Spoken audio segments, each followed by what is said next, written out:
आम्रपाली दुबे को साथ लेकर आजमगढ़ पहुंचे निरहुआ तो जनता ने पूछा कुछ ऐसा कि दोनों को जवाब देना पड़ गया। अपनी फिल्मों की शूटिंग के लिए निरहुआ ने आजमगढ़ को बनाया अड्डा और आम्रपाली के लिए भी सियासी जमीन की तलाश शुरू कर दी। पत्रकार ने जब सीधे सवाल पूछे तो निरहुआ और आम्रपाली सबके सामने ही आपस में उलझ गए। आम्रपाली खुद बोली कि अब आजमगढ़ को छोड़कर कहीं नहीं जाऊंगी, हम दोनों यहीं रहेंगे, यहीं फिल्में बनाएंगे, यहीं जिंदगी बिताएंगे। आजमगढ़ से चुनाव जीतने के बाद सांसद बने निरहुआ इन दिनों खासी चर्चाओं में हैं। पहले अपने वायदों को पूरा न करने के लिए जनता के निशाने पर रहे, तो अब उन्होंने जनता की शिकायत दूर करने के लिए आजमगढ़ में ही अपना डेरा जमा लिया है।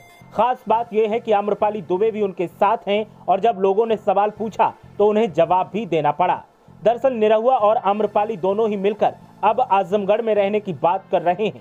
दोनों ने यहीं रहकर अपने एक्टिंग और सिंगिंग से रिलेटेड प्रोजेक्ट पूरे करने का मन बनाया है और इसीलिए आजमगढ़ में उनकी नई फिल्म का सेट भी लगा दिया गया है।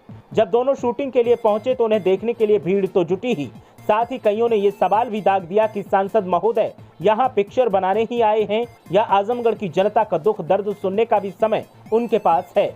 आपको पता ही होगा कि लोकसभा उपचुनाव में निरहुआ के साथ साथ आम्रपाली दुबे खूब सुर्खियों में रही थी।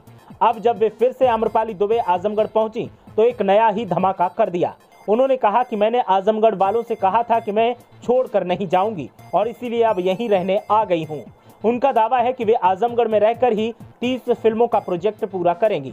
आम्रपाली दुबे ने कहा कि मैंने चुनाव के वक्त ही लोगों से बोला था कि मेरी कई फिल्में आजमगढ़ में शूट होने वाली हैं, तो मैं चुनाव के बाद गायब नहीं हो जाऊंगी बल्कि जरूर आऊंगी।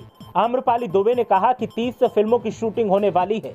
कुछ एक फिल्म निरहुआ जी के साथ भी करनी है जिसकी शूटिंग गोरखपुर में होने वाली थी, लेकिन उनके काम को देखते हुए फिल्म आजमगढ़ में ही शूट करने पर विचार हो रहा है।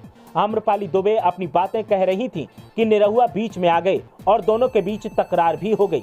आम्रपाली दुबे ने कहा कि राजनीति में आने के बाद दिनेश लाल यादव स्क्रिप्ट और फिल्मों पर कम ध्यान दे रहे हैं, तो वहीं इसके उलट दिनेश लाल यादव ने आम्रपाली दुबे के दावे का खंडन भी किया और दोनों के बीच मजाकिया तौर पर नोकझोंक कैमरे के सामने होने लगी। राजनीति में उतरकर चुनाव लड़ने की बात पर आम्रपाली दुबे ने कहा कि लड़ाई मुझे करवा लो, घर में लड़ लेती हूँ, दोस्तों से लड़ लेती हूँ और बल्कि किसी और लड़ाई के बारे में मुझे पता नहीं। मेरा दायित्व तो अभी यही है कि मैं अच्छी एक्टिंग करूँ, अच्छी फिल्में करूँ। आम्रपाली दुबे ने कहा कि अगर मुझे इससे आगे की जिम्मेदारी मिलती है तो मैं बहुत मेहनती इंसान हूँ, मैं वहाँ भी मेहनत करूँगी। अगर कोई सौभाग्य प्राप्त हुआ तो मैं उसका जरूर पालन करूँगी। आपको बता दें कि आजमगढ़ में रिश्तों के बंटवारा नाम की फिल्म की शूटिंग शुरू हो गई है। पारिवारिक पृष्ठभूमि पर बनी ये भोजपुरी फिल्म परिवार के बीच बैठकर देखी जा सकती है। निरहुआ का दावा है कि उन्होंने सभी डायरेक्टर और प्रोड्यूसर्स से कह दिया है कि जिसको भी फिल्म बनवानी है वो आजमगढ़ आकर अलग अलग लोकेशन पर फिल्म की शूटिंग करें। ब्यूरो रिपोर्ट, मीडिया हलचल।